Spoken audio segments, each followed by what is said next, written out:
This is an ode to the faraway friends, to Sully in Florida, to Cooper and Roxy in DC, to Sarah in New York, to my family all over, and to May, who we got to celebrate in Tulsa this week. I mean, I have a haircut right now that is supposed to make my hair go curly. I've been traveling a lot this year, and sometimes it escapes me how profound a privilege it is to be able to do that. The first 20-some years of my life, it wasn't often I left home. Sometimes I do take it for granted. To have a reason to hop on a flight or take a spontaneous trip is a blessing. For every moment I wish my friends and family could be closer, I've had just as many moments of anxiety leading up to a trip to see them. Have I changed? Have they?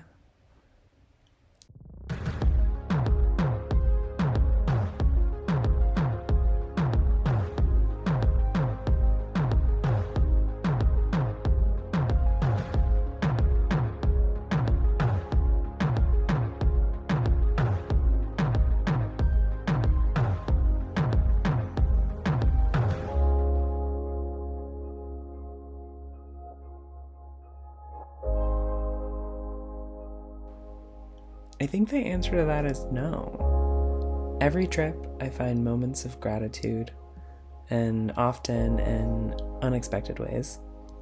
Like eating May's mother's version of a ropa vieja, even though technically I'm a pescatarian. And yes, that shit was delicious. Or taking so many spin classes together, our lungs burn and my legs are so sore.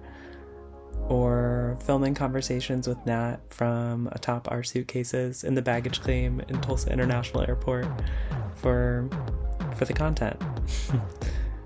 Slumber parties in the living room, even in our 30s. Every moment's a delight, a gift.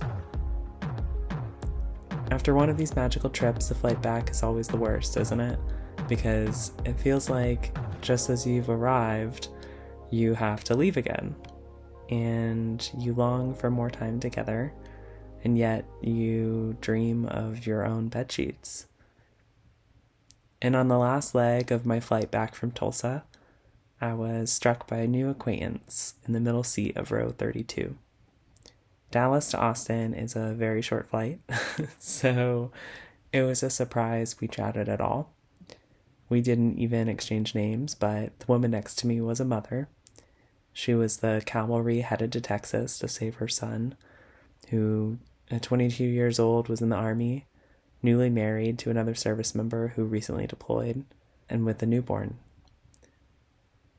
He hadn't even taken care of his own pet before, she said, so she packed her bags in Idaho and took a one-way flight, because that's what mothers do.